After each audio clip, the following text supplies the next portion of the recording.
வணக்கம். வாங்க சமைக்கலாம். இன்னைக்கு நம்ம மட்டன் தண்ணி குழம்பு, மட்டன் சுக்கா செய்ய போகிறோம். ஸ்டவ் ஆன் பண்ணி ஒரு குக்கர் வச்சு அதில் 3 ஸ்பூன் எண்ணெய் ஊற்றுங்க. எண்ணெய் காஞ்சோடனே பிரிஞ்சி இலை 2, பட்டை 2, 1/4 ஸ்பூன் சோம்பு போட்டு பொரிஞ்சோடனே கொஞ்சமாக கருவேப்பிலை போட்டுக்கோங்க. 200 கிராம் பெரிய வெங்காயம் கட் பண்ணி வச்சுருக்கேன், அதை போட்டு நல்லா வதக்குங்க. இது கூட 150 கிராம் தக்காளி, இதையும் கட் பண்ணி வச்சுருக்கேன், அதையும் போட்டு வதக்கி விட்டு 1/4 ஸ்பூன் கல் உப்பு போட்டு நல்லா வதக்குங்க. இப்போ நான் 1 கிலோ மட்டன் வாங்கி க்ளீன் பண்ணி வச்சுருக்கேன், அதையும் போட்டு இந்த மட்டன் நல்லா வதங்கி சுருண்டு வரணும். அந்த அளவுக்கு நல்லா வதங்கினதுக்கப்புறம் 2 ஸ்பூன் இஞ்சி பூண்டு பேஸ்ட் போட்டு நல்லா இஞ்சி பூண்டு பேஸ்ட் பச்சை வாடை போகிற அளவுக்கு வதக்கி விட்டு 1 ஸ்பூன் கரம் மசாலா தூள், 2 ஸ்பூன் குழம்பு மிளகாத்தூள் போட்டு நல்லா கிளறி விடுங்க. உப்பு காரம்லாம் உங்களுக்கு தேவையான அளவு கூட்டி குறைச்சி நீங்கள் போட்டுக்கலாம். இப்போது இதில் நான் கொஞ்சமாக தண்ணி ஊற்றி இந்த குக்கரை மூடி நல்லா ஒரு 2 விசில் விடுறேன். விசில் சவுண்டு அடங்கினதுக்கப்புறம் குக்கர் ஓப்பன் பண்ணி பார்த்தீங்கன்னா மட்டன் நல்லா வெந்து மேலே நல்லா இந்த மாதிரி எண்ணெய் பிரிஞ்சு இருக்கும்.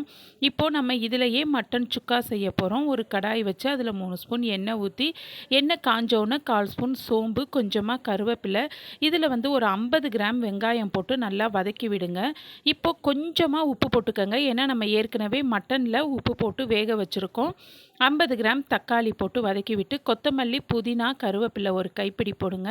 1 ஸ்பூன் இஞ்சி பூண்டு பேஸ்ட் போட்டு நல்லா வதக்கிட்டு நம்ம வேக வச்சுருந்தோம் இல்லையா, அதில் உள்ள மட்டன்லாம் எடுத்து அதில் ஒரு 3/4 மட்டன் எடுத்துருங்க. நான் இதில் 3/4 கிலோ மட்டனுக்கு எடுத்து நல்லா வதக்கி விட்டு காரம்லாம் எதுவும் போடல, மேலே கொத்தமல்லி தூவிட்டேன்னா சூப்பரான மட்டன் சுக்கா ரெடிங்க.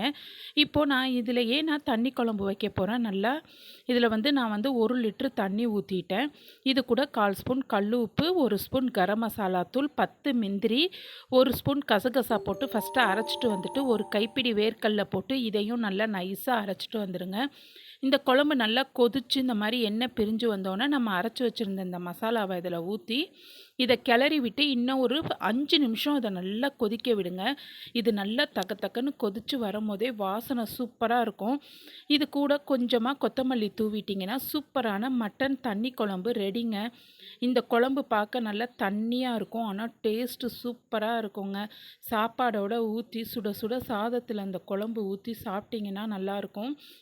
அது மாதிரி இட்லி, ஆப்பம், தோசை இது கூட சாப்பிட நல்லா இருக்குங்க. இப்போது நம்ம சாப்பாடு, அது கூட இந்த மட்டன் தண்ணி குழம்பு, நம்ம செஞ்ச மட்டன் சுக்கா அதையும் வச்சுட்டு இன்றைக்கி நான் சிக்கன் கிரேவியும் செஞ்சுருந்தேன், அதுவும் கொஞ்சம் வச்சு இன்றைக்கி மத்தியானம் லன்ச் நம்ம வீட்டில் மட்டன் தண்ணி குழம்பு, மட்டன் சுக்கா, சிக்கன் கிரேவி இது தாங்க.